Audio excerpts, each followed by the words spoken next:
Hello नमस्कार। आज है 11 मार्च 2025 और आज के करंट अफेयर्स में आप सभी का बहुत बहुत स्वागत है। आज का क्वेश्चन ऑफ द डे है, हाल ही में किसे एचपीसीएल का सीएमडी नियुक्त किया गया है, और इसका जवाब आपको थोड़ी देर बाद मिलेगा। चलिए देखते हैं आज का पहला सवाल, और वो है हाल ही में राष्ट्रमंडल खेल महासंघ का नया नाम क्या ऐसा 2 बार आया है, नया नाम क्या किया गया है ना, क्या किया है, ये सही जवाब है इसका। ठीक है, क्वेश्चन है मतलब। तो देखो, कॉमनवेल्थ गेम्स फेडरेशन हुआ करता था पहले, बट अब उसको क्या कर दिया है, जैसे पहले ये लिखा रहता था कॉमनवेल्थ गेम्स फेडरेशन, बट अब उसको कर दिया है कॉमनवेल्थ स्पोर्ट्स। एंड कॉमनवेल्थ का मतलब होता है राष्ट्रमंडल, स्पोर्ट्स का मतलब होता है खेल, तो उसका नया नाम है राष्ट्रमंडल खेल। देखो, कॉमनवेल्थ का जो फॉर्मेशन हुआ था 1932 में हुआ था, याद रखिएगा इस बात को। और अभी करंट में इसकी मेंबरशिप है 72 मेंबरशिप है इस एसोसिएशन में। ठीक है, और ये इसका हेडक्वार्टर कहाँ है, लंदन में है। तो जितने भी नेशंस होते हैं कॉमनवेल्थ वाले, इनके बीच में एक स्पर्धा होती है, इवेंट होता है अलग अलग प्रकार के। अगर जैसे हम बात करें तो हमारे देश में भी 19वें राष्ट्रमंडल जो खेल हुए थे वो हुए थे 3 से लेकर 14 अक्टूबर 2010 में हुए थे, नई दिल्ली में हुए थे। और याद रखिएगा, इसका एक सवाल, बहुत प्यारा सवाल बनता है कि ये हुए कहाँ थे। तो ये स्टेडियम, जवाहरलाल नेहरू जो स्टेडियम था, उस स्टेडियम में ये गेम्स आयोजित किए गए थे। याद रखना इस बात को। ठीक है, तो बहुत प्यारा सवाल है, क्योंकि जीडी में एसएससी जीडी 2025 में ये सवाल पूछा गया है कि 19वें राष्ट्रमंडल खेल का आयोजन किस स्टेडियम में किया गया था। ठीक है, तो जवाहरलाल नेहरू स्टेडियम में किया गया था, है ना। और भी बात, 71 देशों ने इसमें भाग लिया था। ठीक है, और भारत ने दूसरा स्थान इसमें अर्जित किया था, याद रखना इस बात को। ठीक है, और सेकंड स्थान किसका था, वो था किसका, अपने भारत का। फर्स्ट पहले नंबर पर कौन था, उसमें ऑस्ट्रेलिया था। चलिए थोड़ा सा और देख लेते हैं, दूसरा सवाल देखते हैं आज का। मार्च 2025 में किसे एचपीसीएल का सीएमडी नियुक्त किया गया है। एचपीसीएल का फुल फॉर्म होता है हिंदुस्तान पेट्रोलियम कॉरपोरेशन लिमिटेड, और इसका सीईओ किसे बनाया गया है, सीएमडी किसे बनाया गया है, विकास कौशल को। विकास कौशल को अगर आप देखोगे तो ये रहे विकास कौशल। और 5 जुलाई 1952 को एचपीसीएल की नींव रखी गई थी। विकास कौशल जो है उसके चेयरमैन मैनेजिंग डायरेक्टर है वर्तमान में। ठीक है, और पेट्रोल के बहुत सारे जो भी काम होते हैं वो कौन करती है, तो वो करती है आपकी कंपनी, जिसका नाम क्या है, जिसका नाम है, क्या नाम है जिसका, वेरी गुड, एचपीसीएल। चलिए देखते हैं आज का तीसरा सवाल। हाल ही में एक दशक में मुस्लिम महिला साक्षरता में कितने प्रतिशत की वृद्धि हुई। देखो, महिलाओं की साक्षरता बढ़ी है, और वो भी मुस्लिम महिलाएं, और ये बढ़ी है 9.4% के हिसाब से इनकी साक्षरता बढ़ी है, ये बात याद रखिएगा। अभी देखो, दो चीज़ समझना कि जब 2001 में जनगणना हुई थी, उस समय जो मुस्लिम महिलाओं में साक्षरता जो थी वो 59.1% थी। फिर क्या हुआ, मुस्लिम साक्षरता दर 2011 की जनगणना में हुई 68.5। अभी क्या हुआ है कि अभी एक सर्वे हुआ है, एक सर्वे, ठीक है, जिसको हम PLFS 2023-24 बोलते हैं। उसमें ऐसा बताया गया है कि मुस्लिम महिलाओं में जो साक्षरता का प्रतिशत है वो 79.5 है, मुस्लिम महिलाओं में। ठीक है, अब देखो यहाँ पर क्या हुआ, अगर आप इसको ब्रेक डाउन करोगे पूरा का पूरा, तो आपको कुछ न कुछ मिलेगा। क्या मिलेगा, और वो मिलेगा 9.4 का, जो ये जो है ना, जितना वृद्धि हुई है इसमें, उस वजह से जो नया रिकॉर्ड निकल के आया है वो याद रखिएगा।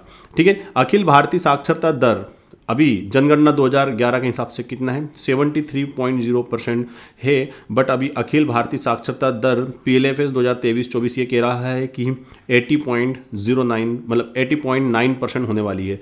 मतलब साक्षरता बड़ी है भारत की, है ना, लिटरेसी रेट बड़ा है, बट ये जनगणना वाले आंकड़े नहीं हैं, याद रखना। चलिए, हाल ही में किसने प्राग मास्टर्स 2025 शतरंज खिताब जीता, किसने जीता है, और शख्स का फोटो आप देख रहे हैं ये, और ये शख्स है जिनका नाम है अरविंद चिदम्बरम। अरविंद चिदम्बरम ने क्या किया है, ये प्राग मास्टर 2025 शतरंज प्रतियोगिता जीती है। हाल ही में असम सरकार ने जगी रोड इलेक्ट्रॉनिक सिटी का नाम किसके नाम पर रखा है, मतलब उसका नाम बदल दिया गया है। एक प्रकार की इलेक्ट्रॉनिक सिटी का मतलब ये होता है कि वहाँ पर बहुत सारी इलेक्ट्रॉनिक मैन्युफैक्चरिंग यूनिट इस्टेब्लिश की जाएगी, और उसका नाम रखा है रतन टाटा सिटी। नया नाम रखा है, रतन टाटा इलेक्ट्रॉनिक सिटी रखा जाएगा। पढ़ लीजिएगा, इन्फॉर्मेशन यहाँ पर थोड़ी सी लिखी हुई है। आज का छठा सवाल, एशियाई क्रिकेट परिषद, जिसे हम ACC कहते हैं, में किसे BCCI का प्रतिनिधि नियुक्त किया गया है। पहले इस पोस्ट पर बीसीसीआई को रिप्रेजेंट कर रहे थे जय शाह, लेकिन जय शाह अभी चले गए हैं कहाँ पर, आईसीसी में चले गए हैं। तो उनका स्थान किसने लिया है, राजीव शुक्ला ने। राजीव शुक्ला का फोटो है कि नहीं, हाँ ये राजीव शुक्ला है ना, इन्होंने स्थान लिया है। बात करते हैं एशियन क्रिकेट काउंसिल की, एसीसी की, जिसकी स्थापना 19 सितंबर 1983 को हुई थी, जिसका हेडक्वार्टर दुबई में है। 30 के समथिंग एशिया के देश हैं जो इसके मेंबर हैं। और शामी सिल्वा श्रीलंका के हैं, ये श्रीलंका के हैं शामी सिल्वा, जो क्या है वो वर्तमान में एसीसी के क्या है भाई साहब, प्रेसिडेंट हैं। और पंकज जो हैं हमारे इंडिया के खिमजी, वो वाइस प्रेसिडेंट है, but president is very important. और who will represent BCCI in ACC, BCCI को रिप्रेजेंट करेंगे कौन करेंगे, राजीव शुक्ला करेंगे, एसीसी में रिप्रेजेंट करेंगे। चलिए आज का 7वां सवाल देखते हैं। हाल ही में भारत और किस देश के साथ संयुक्त अभ्यास खंजर, खंजर बहुत इंपॉर्टेंट है, एमपीपीएससी 2025 में भी इससे सवाल पूछा गया था। एमपीपीएससी 2025 में पूछा था, ऐसा लिखा था कि खंजर, और खंजर के आगे लिखा था किर्गिस्तान। तो ये सही है, किर्गिस्तान और भारत के बीच में ये मिलिट्री एक्सरसाइज होती है खंजर। चलिए, और अगला सवाल है आज का 8वां, साहित्य महोत्सव 2025 का आयोजन कहाँ किया गया, और इसका सही जवाब है नई दिल्ली। नई दिल्ली में साहित्य का इसका पूरा आयोजन हुआ है। थोड़ा सा इसमें अगर देख ले आप तो 7 से 12 मार्च के बीच में गजेंद्र सिंह शेखावत, मंत्री याद करना है ना, केंद्रीय संस्कृति पर्यटन मंत्री कौन है, गजेंद्र सिंह शेखावत है, भूलिएगा मत इस बात को, ठीक है। और ये कहाँ पर हुआ था, पूरा का पूरा साहित्य महोत्सव का आयोजन कहाँ हुआ था, ये हुआ था न्यू दिल्ली में। चलिए आज का 9वां सवाल, अंतर्राष्ट्रीय महिला न्यायाधीश दिवस कब मनाया जाता है। जो फीमेल होती हैं है ना, वुमेन जो होती है, वुमेन उनको जजेस जो होती है उनका डे मनाया जाता है हर साल 10 मार्च को। 10 मार्च को इंटरनेशनल डे ऑफ वुमेन जजेस मनाया जाता है। आज का अंतिम सवाल जो है वो है ये, मार्च 2025 में किसे सुप्रीम कोर्ट का न्यायाधीश नियुक्त किया गया था। देखो सुप्रीम कोर्ट में साल भर में जजेस तो बनते रहते हैं, बट अब एक पैटर्न देखने को मिला है कि वो पार्टिकुलर ये मंथ से पूछता है, वो देगा आपको एक मंथ कि इस मंथ में किसे नियुक्त किया गया था। तो जे माल्य बागची जो ये रहे हैं, इनका फोटो आप देख पा रहे हो, इनको सुप्रीम कोर्ट में जज नियुक्त किया गया है प्रेसिडेंट के द्वारा। आपको पता है जजों की जो नियुक्ति होती है वो आर्टिकल नंबर 124 के 2 के तहत कौन करता है, प्रेसिडेंट नियुक्त करता है। राष्ट्रपति नियुक्ति करता है जजों की, और जजों की नियुक्ति के लिए एक कॉलेजियम सिस्टम होता है। बहुत प्यारा सवाल है ये, कॉलेजियम सिस्टम क्या होता है, जजों की नियुक्ति के लिए सिस्टम होता है। इसमें एक जो होता है सीजीआई होता है, चीफ जस्टिस ऑफ इंडिया होता है, और सुप्रीम कोर्ट के अन्य जज होते हैं, और ये राष्ट्रपति को एक नाम रिकमेंड करते हैं कि इस फलाने आदमी को या इस ढीम के आदमी को आप क्या बना दो, जज बना दो। तो फिर राष्ट्रपति इस कॉलेजियम सिस्टम की सिफारिश पर किसी पार्टिकुलर व्यक्ति को जज नियुक्त कर देता है, और ये सिस्टम चल रहा है बहुत दिनों से।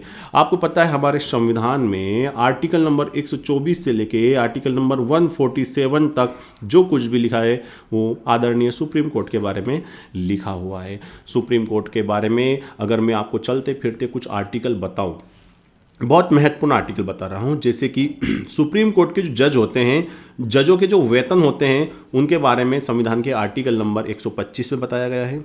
आर्टिकल नंबर 126 जो है संविधान का, वो बात करता है एक्टिंग सीजीआई की। अगर चीफ जस्टिस ऑफ इंडिया अनुपस्थित रहेगा तो उसकी अनुपस्थिति में किसी वरिष्ठ जज को, अन्य वरिष्ठ जज को सीजीआई का कार्यभार सौंप दिया जाएगा। एडहोक जज क्या होते हैं, है ना, आर्टिकल नंबर 127 में एडहोक जजेस की नियुक्ति की जाती है। इसका मतलब ये होता है कि सुप्रीम कोर्ट में जजों की कमी होने पर हाई कोर्ट के जजों को कुछ समय के लिए सुप्रीम कोर्ट में नियुक्त कर दिया जाता है। आर्टिकल नंबर 128, जो जज रिटायर हो चुके हैं उनको पुनः सुप्रीम कोर्ट में सेवा देने के लिए बुलाया जा सकता है। सुप्रीम कोर्ट एक कोर्ट ऑफ रिकॉर्ड होता है, और जिसको हिंदी में बहुत प्यार से बोलते हैं अभिलेख न्यायालय। सुप्रीम कोर्ट कैसा न्यायालय है, अभिलेख न्यायालय है, याद रखेगा इस बात को, ठीक है। आर्टिकल नंबर 130 बहुत प्यारा, कि सुप्रीम कोर्ट का स्थान दिल्ली के बाहर भी हो सकता है। और अब मैं 3 आर्टिकल बहुत प्यारे प्यारे लिखने वाला हूं। एक आर्टिकल है article number 137, judicial review power, कि सुप्रीम कोर्ट अपने पूर्व में दिए गए निर्णय को क्या कर सकता है, पलट सकता है। ठीक है। और आर्टिकल नंबर 139 में सुप्रीम कोर्ट क्या जारी करता है, 5 प्रकार की रिट जारी करता है। सुप्रीम कोर्ट एक प्रकार का परामर्शी कोर्ट भी होता है। परामर्शी मतलब वो चाहे तो राष्ट्रपति जब उससे सलाह मांगता है तो वो राष्ट्रपति को सलाह दे सकता है। हालांकि इसे मजबूरी नहीं है कि वो सलाह देगा ही देगा, और अगर उसने सलाह दी है तो राष्ट्रपति की भी मजबूरी नहीं है कि उनकी सलाह को मानना पड़ेगा। बट हम यूँ बोल सकते हैं कि ये एक परामर्शदात्री न्यायालय का है ना भी कर्तव्य निर्वहन करता है। तो ये कुछ महत्वपूर्ण आर्टिकल थे जो कि सुप्रीम कोर्ट से संबंधित थे। आई होप आपको अच्छे लगे होंगे। Thank you very much for the discussion. ये have a nice day, bye bye, take care, जय हिंद, जय भारत, वंदे मातरम।